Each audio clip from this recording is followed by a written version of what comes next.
नमस्कार, your money में आपका स्वागत है। आपके साथ मैं हूं स्वाति। आज हमारा फोकस है म्यूचुअल फंड पर और आपके सवालों के जवाब देंगे fundsupermart.com के जनरल मैनेजर नेल्सन डिसूजा। स्वागत है आपका शो में नेल्सन।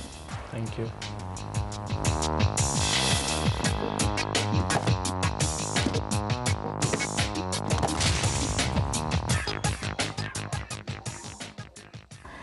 चलिए शुरू करते हैं सवाल जवाब का सिलसिला। पहला सवाल लेते हैं। युद्धवीर सिंह हमारे साथ मुंबई से जुड़ रहे हैं। युद्धवीर जी नमस्कार, क्या सवाल है आपका? नमस्कार मैडम, थैंक्स फॉर कॉलिंग। शुक्रिया। हाँ बताइए। सवाल है कि मेरा म्यूचुअल फंड में मैं इन्वेस्ट करता हूँ। हाँ जी। तो अभी मेरा HDFC टॉप 200 में 300 रुपीज में इन्वेस्ट करने 2 साल से इन्वेस्ट कर रहा हूँ।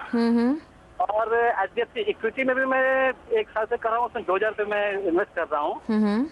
और बिरला सन लाइफ मिड कैप में मैं 2000 रुपये इन्वेस्ट कर रहा हूँ, वो कम से कम वो भी 2 साल से कर रहा हूँ मैडम। जी जी। और मैंने HDFC में भी कुछ 50,000 लमसम डाला है 2 साल पहले, 2-2.5 साल हो गया है। HDFC टॉप 200 में? टॉप 200 में, राइट मैम। अच्छा। तो मेरे को ये जानना है कि मेरा जो फंड है सिलेक्शन कैसा है। और मेरा उसके बाद जो अभी मेरे को 1500-2000 और भी मेरा इन्वेस्ट करना है। अच्छा। तो ये मेरे को कहाँ पे करना है आपके? कितने वक्त के लिए आप चाहते हैं निवेश करना युद्धवीर जी? मैडम मेरे को 15 to 20 ईयर्स। और क्या गोल लेके चल रहे हैं, क्यों निवेश कर रहे हैं पैसे ये? एक्चुअली मैडम मेरे को 15 ईयर्स में कुछ 40 लाख की आवश्यकता रहेगी मेरे घर लेने के लिए। अच्छा अच्छा अच्छा। और उसके बाद मेरे को 20 ईयर्स में मेरे को कुछ 20 लाख के आसपास चाहिए, जो कि मेरे बच्चे की पढ़ाई के लिए। अच्छा अच्छा। और 25 ईयर्स में कुछ 40 लाख है मेरा रिटायरमेंट के लिए। ओके। और आप हर साल आगे बढ़ते हुए इस निवेश की रकम को बढ़ाने की भी सोच रहे होंगे? या मैडम बढ़ाने की भी सोचता हूँ। और मेरा PPF में मैं 2-2.5 रुपये पर मंथ डालता हूँ। अच्छा ठीक है। ऑलराइट। नेल्सन के पोर्टफोलियो पर अगर नज़र डालें तो 3 फंड हमें दिख रहे हैं, साथ ही जिसमें SIP चल रही है और कुछ एक फंड में उन्होंने कुछ लमसम इन्वेस्टमेंट भी किया हुआ है। 15 से 20 साल का नज़रिया है। पोर्टफोलियो कैसा है? फंड्स अच्छे इन्होंने चुने हैं? देखिए, पहली बात तो ये है कि मैं उनको बधाई देना चाहता हूँ कि ये 15 साल के लिए 20 साल के लिए इन्वेस्टमेंट कर रहे हैं। आज की तारीख में म्यूचुअल फंड में जब इन्वेस्टमेंट करते हैं लोग तो 1 या 2 या 3 साल के लिए करते हैं, क्योंकि उनको लगता है कि जल्दी रिटर्न आने हैं, जल्दी प्रॉफिट बनना है। मगर इन्होंने जो उनका जो कदम है 15-20 साल के लिए जो इन्वेस्टमेंट करने का है वो बहुत अच्छा है। उनका पोर्टफोलियो देखा जाए तो 3 में से 2 फंड मैं बोलता हूँ सबसे अच्छे हैं। आप देखिए HDFC top 200, HDFC equity fund, ये अपने मार्केट के सबसे फेवरेट फंड्स हैं। इन्होंने जो परफॉर्मेंस दिया है बहुत अच्छा है, उनके फंड मैनेजर जो है बहुत अच्छे हैं। मगर ये जो तीसरा जो फंड है इनका, बिरला सन लाइफ मिड कैप फंड, इसका परफॉर्मेंस आज की तारीख में देखा जाए तो इतना अच्छा खास नहीं है। ये इसलिए हो सकता है क्योंकि फंड मैनेजर ढंग से डिलीवर नहीं कर रहे हैं, मार्केट भी बहुत चौपी है। मगर मैं जिनके जब स्टॉक्स का जो कॉम्पोजिशन देखता हूँ तो मुझे नहीं लगता कि इसका डिलीवरी का कोई प्रॉमिस मिलेगा। मेरा उनका मैं बता हूँ उनको क्या करना है। उनको इस फंड से बाहर पैसे निकालने हैं। IDFC स्टर्लिंग इक्विटी फंड में उनको पैसा लगाना है, या तो उनको DSP ब्लैक रॉक स्मॉल और मिड कैप फंड में पैसे लगाने हैं। अब इन्होंने ये भी बताया कि उनको 1500 या 2000 रुपए और डालने हैं। हाँ, तो उसके लिए मैं उनको एक सेक्टर फंड देता हूँ। देखिए, सेक्टर फंड ज्यादातर देखा जाए तो रिस्की बताया जाता है, क्योंकि सेक्टर में जब आप पैसे डालते हो तो सेक्टर जब डाउन होगा तो उसका परफॉर्मेंस भी डाउन होगा। मगर जब आप लॉन्ग टर्म में देखते हो और आपका सेक्टर ठीक ठाक है तो आपके लिए इसमें बहुत फायदा है। मैं इनके लिए रिलायंस बैंकिंग फंड का एक एडवाइस देना चाहता हूं, ताकि ये जो 1500-2000 जो इन्वेस्ट करना चाहते हैं ये उनको इस फंड में डालने हैं। तो मेरे हिसाब से ये करेंगे तो उनका जो गोल है वो अचीव हो जाएगा। ऑलराइट। युद्धवीर जी आप हैं हमारे साथ? मैडम मैं क्या बोल रहा हूँ, जो मेरे को अभी जो बिरला सन लाइफ मिड कैप में मेरा जो इन्वेस्टमेंट है, अगर मेरे को दूसरे शिफ्ट करना है तो कैसे करना, मतलब क्या है प्रोसेस, क्या है प्रोसीजर क्या है? अगर चाहते हैं कि इससे पैसा विड्रॉ करके एक नई SIP शुरू करें, तो वो पूरा प्रोसेस क्या होता है? आपको देखिए, पहले तो आपको रिडेम्पशन फॉर्म भरना पड़ेगा। आपको अपने ब्रोकर या बैंकर जहाँ से भी आपने ये फंड लिया है, या तो आप सिंपली बिरला सन लाइफ वाले के ऑफिस के पास जाएं, आप जहाँ रहते हैं वहाँ आप नंबर ले लें, उनको फ़ोन करें, बताएं कि आपको रिडीम करना है। वो आपको बताएंगे कहाँ आना है, या तो आपको फॉर्म भेजेंगे, आप इस फॉर्म को फिलअप करें, साइन करें और उनको वापस दे दें। इसके बाद जो पैसे हैं आपके खाते में आ जाएंगे। एक बार पैसे खाते में आ गए तो आप जैसे मैंने बताया यहाँ पर रिलायंस बैंकिंग फंड में पैसे डालें तो रिलायंस को कांटेक्ट करें और उनको बताएं कि आपको यहाँ इन्वेस्ट करना है, तो वो आपको फॉर्म दिला देंगे, फिलअप करें। उसके बाद जिस तरह से वो पैसे भरने, चेक में या ट्रांसफ़र करके आप ऐसे करें तो आपका निवेश हो जाएगा। युद्धवीर जी, आपने जो बाकी निवेश किया था, SIP शुरू की थी, तब कैसे की थी? किसी की हेल्प ली थी आपने या खुद से ही किया था? क्या मैडम, समझाने में? आपने जब ये HDFC टॉप 200 या फिर HDFC इक्विटी या बिरला सन लाइफ में अपना निवेश शुरू किया था, SIP चालू की थी, तो आपने खुद से किया था या फिर किसी की हेल्प की थी इसमें? मैडम खुद से किया था। ओके, तो बस अभी खुद से आपको पैसे निकालने भी है, आपको फॉर्म भरना और रिडम्पशन फॉर्म, उसके बाद वो फॉर्म सबमिट कीजिए और आपके पैसे आपके अकाउंट में आ जाएंगे। और जैसा कि आपने दूसरी SIP शुरू की हुई है, आपको वैसे उसी तरीके से जो भी आपको फंड बताए गए हैं, IDFC स्टर्लिंग इक्विटी फंड या फिर DSP black rock small and mid cap fund, उसमें आपको अपनी SIP चालू करनी है। लेकिन एक बात बताइए यहाँ पर नेल्सन, अगर 1 साल या 1.5 साल वेट करने के बाद भी आपको लग रहा है कि फंड का परफॉर्मेंस अच्छा नहीं है, और हमेशा हम बात करते हैं कि पावर ऑफ कंपाउंडिंग जो आपको म्यूचुअल फंड में SIP के जरिए निवेश करते हैं तो आपको उसका फायदा मिलता है, तो क्या हम उस बेनिफिट को लूज कर देते हैं हम अगर बार बार स्विच करेंगे फंड्स? तो देखिए, आप एक बार अच्छे फंड का चॉइस करेंगे तो उसके बाद आपको टेंशन लेने की जरूरत नहीं होती है। मगर आप जब एक खराब सा फंड लेंगे तो आप कंपाउंडिंग हो या SIP भी कर लें तो आपको लॉन्ग टर्म में जो बेनिफिट मिलना है वो नहीं मिलेगा। और दूसरी बात, यहाँ पर इनके पास 15-20 साल का टाइम है, तो 15-20 साल में आप जो रिटर्न्स कमा पाएंगे वो बहुत अच्छे रहेंगे यदि आपके पास अच्छा फंड है। तो यहाँ पर इनके पास एक मौका है कि वो इस फंड से बाहर निकाल के दूसरे फंड में जाएं। हाँ जी, अगला सवाल लेते हैं। रामकृष्ण शर्मा हमारे साथ जुड़ रहे हैं फोन लाइन पर। शर्मा जी नमस्कार, कहाँ से बात कर रहे हैं आप? नमस्ते madam, my self Rakesh Sharma from Rajasthan. जी, अपना सवाल पूछिए Sharma ji. Madam, actually I am investing 10,000 rupees per month in mutual fund and 2,000 rupees in HDFC ULI plan. अच्छा। Madam, I have sent an email with I 8 fund I am investing. अच्छा अच्छा। तो Medcare fund and HDFC equity fund 2,000 rupees. Ji. As a top 200. कई आपके portfolio में बहुत सारे fund है शर्मा जी, आपने इतने फंड्स में क्यों आपने SIP किया है? एक्चुअली मैडम, मैंने डाइवर्सिफिकेशन के लिए इतने सारे फंड चूज किए हैं। मतलब 9 फंड है आपके पोर्टफोलियो में? नो मैडम, नए फंड ये पिछले 3 साल नहीं, 9 फंड्स है, नंबर की बात कर रही हूँ अगर, तो आपने 9 फंड्स में आपने SIP की है और आप कुल कितना 10,000 के आसपास की SIP चला रहे हैं? Yes madam, 10,000 rupees. अच्छा, और कितने वक्त के लिए निवेश करना चाहते हैं, क्या नजरिया लेके चल रहे हैं? मैडम, ये मेरा टारगेट 15 से 20 साल के लिए है। चलिए, ये अच्छी बात है कि लंबा नजरिया है, लेकिन डाइवर्सिफिकेशन के लिए पोर्टफोलियो में 9 या 10 फंड रखना आपको लगता है कि ये ठीक स्ट्रैटेजी है?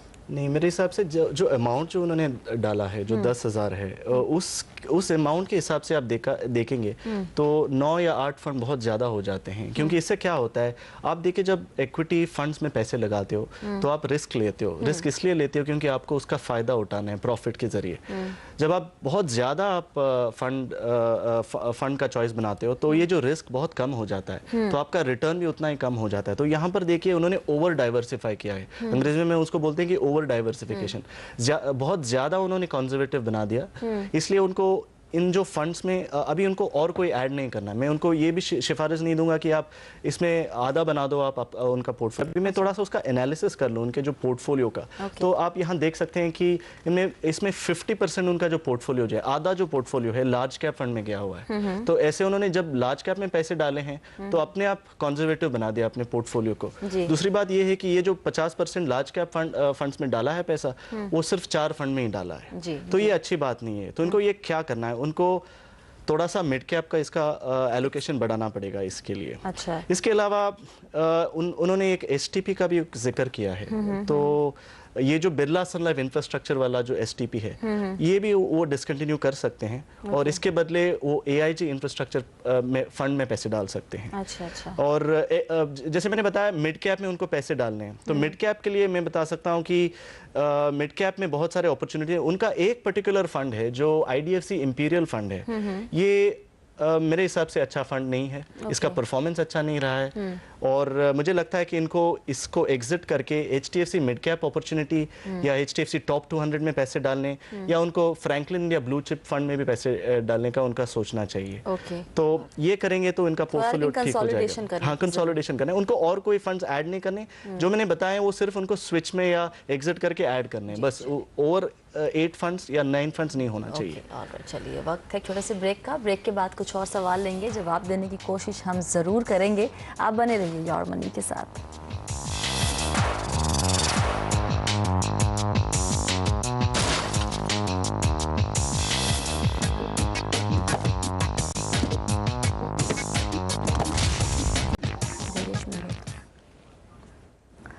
योर मनी में आपका एक बार फिर से स्वागत है। फोकस है हमारा म्यूचुअल फंड पर। सवालों के जवाब दे रहे हैं नेल्सन डिसूजा। लेते हैं अगला सवाल। देवेश मेहरोत्रा हमारे ने हमें ईमेल किया है। इनफैक्ट देवेश की सैलरी है करीब 3.5 लाख रुपए सालाना। इसमें से वो 11,000 रुपये हर महीने SIP के द्वारा निवेश कर रहे हैं। इनके पोर्टफोलियो में कुल 4 या 5 फंड्स हैं। लक्ष्य इन्होंने बहुत साफ साफ अपना लिखा है। 15 साल में करीब 30 लाख चाहिए होगी बच्चे की पढ़ाई के लिए, 20 साल में करीब 30 लाख बच्चे की शादी के लिए, और 25 साल में 1 करोड़ रिटायरमेंट के बाद के लिए। जानना ये चाहते हैं कि फ़िलहाल जो पोर्टफोलियो है वो कैसा है। साथ ही वो UTI MNC फंड में भी 15 से 20 साल के लिए निवेश करना चाहते हैं। उन्हें ऐसा लगता है नेल्सन कि ये फंड उन्हें 15 से 20% का रिटर्न देगा। हाँ जी। तो जानना चाहते हैं कि इसमें निवेश करें या फिर ना करें। तो पहले इनके पोर्टफोलियो पर अगर नज़र डालें, 4, 1, 2, 3, 4, 5 फंड इनके पोर्टफोलियो में हैं। हाँ जी। कैसे हैं फंड्स? बहुत अच्छे फंड्स हैं। इन्होंने जो भी फंड्स उन्होंने चूज़ किए हैं यहाँ पर सबसे अच्छे अव्वल नंबर के फंड्स हैं अपने इंडस्ट्री में। तो मैं बधाई देना चाहता हूँ कि उन्होंने जिनके ज़रिए भी इनका चॉइस किया है या खुद उन्होंने चॉइस किया है तो बहुत अच्छा चॉइस किया है। तो उनको इनको कंटिन्यू करना चाहिए और लॉन्ग टर्म की तरफ देखना चाहिए। और उनके जो बाकी के जो क्वेश्चन हैं उन पर भी हम थोड़ा नज़र डालते हैं जी। उन्होंने अपने 3 गोल अपने को बताए हैं जो 20-25 साल के दायरे में होते हैं। 15 से 25 साल। जैसे उन्होंने बताया कि 15 साल का जो एक गोल है वो चाइल्ड एजुकेशन है जो 30 लाख का है, और 20 साल के बाद 30 लाख वापस मैरिज के लिए, और उनके खुद के रिटायरमेंट के लिए 25 लाख की बात कर रहे हैं वो लोग। तो यहाँ पर आप देखिए तो ये अमाउंट्स वायबल है। वो अभी सिस्टमैटिक इन्वेस्टमेंट करेंगे, रेगुलर इन्वेस्टमेंट करेंगे, ये सारे गोल्स उनके अचीवेबल हैं। मगर एक बात उनको याद रखनी है कि आज के तारीख में देखिए, सोचिए कि उनको शादी करवानी है और 30 लाख का खर्चा है, तो आज के तारीख में 30 लाख होगा मगर 25 साल के बाद ये बढ़ जाएगा। तो उनको ये ध्यान में रखना है। इन्फ्लेशन को भी उनको ध्यान में रखना चाहिए। फिर भी हम लोग जो नंबर उन्होंने दिए हैं इनकी तरफ देखेंगे तो इन्हें अचीव करने के लिए उनको क्या करना चाहिए जी। उन्हें अभी वो पहला जो गोल है उनका जो जहाँ पे आपको 30 लाख का 15 साल में बच्चों के एजुकेशन के लिए अचीव करना है, उसके लिए उन्हें लगभग 7,000 रुपये हर महीने इन्वेस्ट करने चाहिए। अच्छा। यहाँ पर उनको 10% का रिटर्न मिला तो ये 30 लाख का जो अमाउंट है उनको मिल जाएगा। उसके बाद इसमें उन्होंने ये भी बताया कि उनके ईमेल में ये लिखा है कि उन्होंने 1 लाख का करेक्ट वैल्यू दिखाया है अपने म्यूचुअल फंड का। जो उन्होंने 5 फंड बताए हैं वो उनका टोटल वैल्यू होगा आज की तारीख में 1 लाख। उनको मिला के बताएंगे तो उनको लगभग 6,000 रुपये का महीने का इन्वेस्टमेंट करना चाहिए इस पर्टिकुलर गोल के लिए। अच्छा अच्छा। दूसरा जो गोल है जहां पर उनको अपने बच्चे के शादी के लिए पैसे 30 लाख का जो कॉर्पस बनाना है, वहां पर उनको लगभग 4,000 रुपये का इन्वेस्टमेंट करना चाहिए। बहुत ही सरप्राइजिंग सी चीज़ यहाँ पर ये है कि अमाउंट वही है, सिर्फ 5 साल का डिफरेंस बढ़ा है। हाँ, और आपकी जो SIP की रकम है वो भी ऑलमोस्ट आधी हो गई है। हाँ जी। तो अगर जितना लंबा ड्यूरेशन लेके चलेंगे उतनी ही कम की SIP करेंगे और आपका गोल भी शायद पूरा हो जाएगा। आपने पॉइंट बताया। और जो तीसरा जो उनका गोल है वहाँ पर उनको 7,500 रुपये का इन्वेस्टमेंट करना चाहिए। ये जो गोल है उनका रिटायरमेंट का जो गोल है जहाँ पर वो बता रहे हैं कि उनको 1 करोड़ का कॉर्पस चाहिए। अभी आप टोटल देखेंगे उनका करंट इन्वेस्टमेंट लगभग 11,500 रुपये वो करंटली इन्वेस्टमेंट कर रहे हैं SIP के जरिए। अभी उनको ये टोटल तीनों गोल अचीव करने हैं तो उनको ये जो इन्वेस्टमेंट अमाउंट लगभग 17,600 तक उनको खींचना है। मतलब 6,000 और निवेश करना पड़ेगा। यहाँ पर उनको मिड कैप फंड्स का मैं एडवाइस देना चाहता हूँ क्योंकि मिड कैप फंड्स थोड़े बहुत रिस्की होंगे मगर लॉन्ग टर्म में देखेंगे तो बहुत अच्छा है उनके लिए। और आपने ये भी बात बताई कि MNC fund, UTI MNC fund जो है बहुत अच्छा फंड है। आज की तारीख में उन्होंने हर साल 20% का रिटर्न दिया है। गए 10 सालों में हर साल 20%। कैटेगरी का ये फंड? ये जो फंड है ये एक सेक्टर फंड बताते हैं इसको। ये फंड MNC कंपनीज में इन्वेस्टमेंट करता है। जैसे इंडिया में अलग अलग लिस्टेड कंपनीज जो हैं, जो इंटरनेशनल कंपनीज हैं, तो इन कंपनीज में इन्वेस्टमेंट करता है। अच्छा। तो उनको ये चालू रखना चाहिए। अभी उन्होंने और एक क्वेश्चन जो पूछा था, इन्होंने ये पूछा कि इनको टैक्स सेविंग के लिए कुछ निवेश करना है तो ये PPF का रास्ता चुने या फिर इक्विटी लिंक सेविंग स्कीम्स की तरफ जाए। क्या सलाह देंगे आप? देखिए इन दोनों को कंपेयर करना थोड़ा मुश्किल है, क्योंकि पीपीएफ 15-20 साल तक चलता है और आप टैक्स फंड देखेंगे तो 3 साल तक है। अभी आप गए 2 साल पहले देखेंगे तो गवर्नमेंट ने बताया कि डीटीसी अनाउंस करने वाले हैं, डायरेक्ट टैक्स कोड, जिसके जरिए टैक्स फंड्स जो ईएलएस कैटेगरी में वो हट जाएगा। इसके बाद निवेशक कभी इस फंड में पैसा नहीं डाल पाएंगे। मोस्टली अगले साल से ये लागू होने वाला है, तो इस साल में डालेंगे तो अच्छा है, क्योंकि ये लास्ट चांस हो सकता है लोगों के लिए इसमें पैसे डालने के लिए। इसमें फ़ायदा ये है कि एक तो ये इक्विटी में जाता है, दूसरी बात ये है कि इसका जो लॉक इन जो है सिर्फ 3 साल का है। ये सबसे छोटा लॉक इन है, कोई भी टैक्स इन्वेस्टमेंट ऑल्टरनेटिव आप देखें तो सबसे छोटा लॉक इन है। तो इनको इस ऑप्शन को देखना चाहिए और आने वाले सालों में पीपीएफ देख सकते हैं। ऑलराइट, चलिए अगला सवाल लेते हैं। रोहित गुड़गांव से हमारे साथ जुड़ रहे हैं। रोहित नमस्कार, क्या सवाल है आपका? मैडम मैं अभी 5000 पर मंथ एचडीएफसी टॉप 200 में इन्वेस्ट कर रहा हूँ जी, और मुझे 5000 और इन्वेस्ट करना है, तो कौन सा फंड बेटर रहेगा? एचडीएफसी टॉप 200 में ही इन्वेस्ट करूँ कि और कोई फंड चूज करूँ? और अराउंड 40,000 मैंने अभी एलआईसी में इन्वेस्ट किया हुआ है। अच्छा, मुझे अराउंड 10 लाख 3 साल बाद चाहिए रहेगा। तो आप ये जो एसआईपी कर रहे हैं वो 3 साल के नज़रिए से ही कर रहे हैं? आप सिर्फ 3 साल के लिए ही निवेश करना चाहते हैं और 10 लाख का टारगेट अचीव करना चाहते हैं?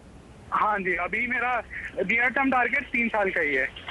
ठीक है, चलिए अब रोहित को सिर्फ 3 साल के लिए एसआईपी करनी है, टारगेट लेके चल रहे हैं 10 लाख रुपए।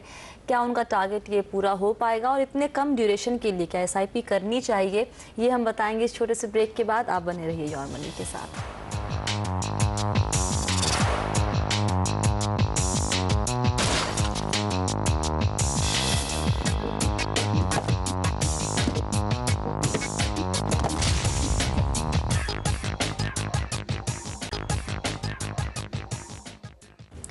योर मनी में आपका एक बार फिर से स्वागत है। ब्रेक के पहले हमने रोहित से बात किया था। रोहित का सवाल था कि उन्हें 3 साल में 10 लाख रुपए का लक्ष्य हासिल करना है। फिलहाल 5,000 रुपये निवेश कर रहे हैं एचडीएफसी टॉप 200 में। सैलरी इनकी है 20,000 रुपये प्रति माह। बताइए नेल्सन, क्या 3 साल में, पहली बात तो एसआईपी के जरिए निवेश करने की सलाह देंगे अगर आपका जो टाइम होराइजन है इतना कम रहे तब? देखिए, पहले तो टाइम होराइजन इतना कम है कि मैं सच में उनको एक कोई क्लियर सोल्यूशन नहीं दे पाऊंगा। मैं अभी उनका कैश फ्लो बना सकता हूं, तो अभी मैंने बना के देखा तो मैं देख रहा हूं कि 23,000 रुपये का उनका मिनिमम इन्वेस्टमेंट चाहिए महीने के हिसाब से। इनको यदि ये जो अमाउंट उनको हासिल करना है 3 साल में, तो आप बता रहे हैं कि इनका इनकम है 20,000 रुपीज़, तो वो हिसाब से देखा जाए तो वो एफर्ड नहीं कर पाएंगे इस एसआईपी को। तो मैं एसआईपी भी बता दूंगा, तो उनके पास वो मिनिमम अमाउंट जो इन्वेस्ट करना चाहिए 10 लाख तक जाने के लिए, वो कर यदि नहीं पाएंगे। हाँ, वो कर नहीं पाएंगे। तो पहले तो उनको वो क्लियर होना है अपने माइंड में कि इतने शॉर्ट टर्म में इतना पैसा नहीं बनेगा। फिर भी मैं सलाह दे सकता हूँ, यदि वो 23,000 रुपये का जो इन्वेस्टमेंट कर सकते हैं हर महीने, तो मेरी सलाह ये रहेगी कि पहले तो इनका जो करंट इन्वेस्टमेंट जो है ये एचडीएफसी टॉप 200 फंड में है, बहुत अच्छा फंड है, मगर ये जो फंड है लार्ज कैप फंड है। अब अभी आप देख लीजिए, लार्ज कैप फंड्स का जो परफॉर्मेंस होता है वो उतना सुपर नहीं होता है, जैसे आपको सुपर रिटर्न बोलते हैं ना, वो नहीं मिलेगा। तो इनको मिड कैप फंड में इन्वेस्टमेंट करना चाहिए इस टाइप के रिटर्न के लिए। तो मैं बता रहा हूँ उनको कि उन्हें थोड़ा पैसा इस तरफ मिड कैप की तरफ डाल देंगे तो अच्छा है। उन्होंने बताया कि वो लगभग 5,000 रुपया डालना चाहते हैं, तो वो इन्वेस्टमेंट करना चाहते हैं तो मिड कैप में डालें। तो मिड कैप के लिए DSP black rock mid and small cap fund जो है उसमें इन्वेस्ट करें, क्योंकि ये फंड बहुत अच्छा है, लॉन्ग टर्म में इनके लिए फ़ायदेमंद रहेगा। जब मैं लॉन्ग टर्म बता रहा हूँ तो मेरे हिसाब से 5 साल तो एटलीस्ट उनको इन्वेस्टमेंट करना चाहिए। ये 3 साल का जो फंडा तो मुश्किल है। हाँ जी। अच्छा, ये बताइए कि हम ये सलाह देते हैं अपने व्यूवर्स को कि आप सैलरी बढ़ती है तो आप उसी के हिसाब से अपना जो निवेश की रकम है वो भी बढ़ा दिया कीजिए। अगर अज्यूम करके चलें कि अभी इनकी सैलरी 20,000 है, अगले साल बढ़ के 30 हो जाए, ऑप्टिमिस्टिक हो रहे हैं हम, और ये अपनी इन्वेस्टमेंट की रकम भी उसी हिसाब से बढ़ाएं, तो 3 साल में एक मोटा मोटी कितना रकम ये जोड़ पाएंगे? 3 साल में मोटा मोटी 30,000 की सैलरी के हिसाब से 10 लाख तो हो जाएगा यदि वो 23,000 डालें, जैसे मैंने पहले बताया। अच्छा, अगर तो हो उनका सकता पूरा है। हाँ, निवेश सैलरी बढ़ी, 23,000 का रहे तो वो कर लेंगे, नहीं तो फिर वो आप अपने वो हाँ, मगर उनके खर्चे भी देखने हैं उनको। हाँ, तो जनरली बताया जाता है कि 40% किसी का जो 40% इनकम में से वो इन्वेस्ट करना चाहिए सेविंग्स के लिए, तो इतना तो होना चाहिए, मगर उससे ज़्यादा किया तो उनके खुद के पर्सनल एक्सपेंसेस बनेंगे नहीं। ओके, तो रोहित, आपका जो ये गोल है थोड़ा मुश्किल लग रहा है। आपकी सैलरी आपने बताई है 20,000 है, अगर आपको ये गोल अचीव करना है तो आपको करीब 23,000 रुपये के आसपास निवेश करना होगा, और इतने कम ड्यूरेशन के लिए SIP के ज़रिए निवेश करने की सलाह हमारे एक्सपर्ट्स नहीं दे रहे हैं। और दूसरी बात आपने ये भी कही थी कि आपके पास LIC जीवन सरल है जिसमें आप हर साल 20,000 रुपये डाल रहे हैं। हमें ये नहीं पता कि आपने निवेश के लिए लिया था इंश्योरेंस के लिए, बट एक बात आप ध्यान रखिएगा कि आगे चलते हुए दोनों को क्लब ना ही करें तो बेहतर है। बहुत बहुत शुक्रिया नेल्सन आज सभी सवालों के जवाब देने के लिए। और योर मनी में आज फिलहाल इतना ही। आप बने रहिए CNBC आवाज़ के साथ। नमस्कार।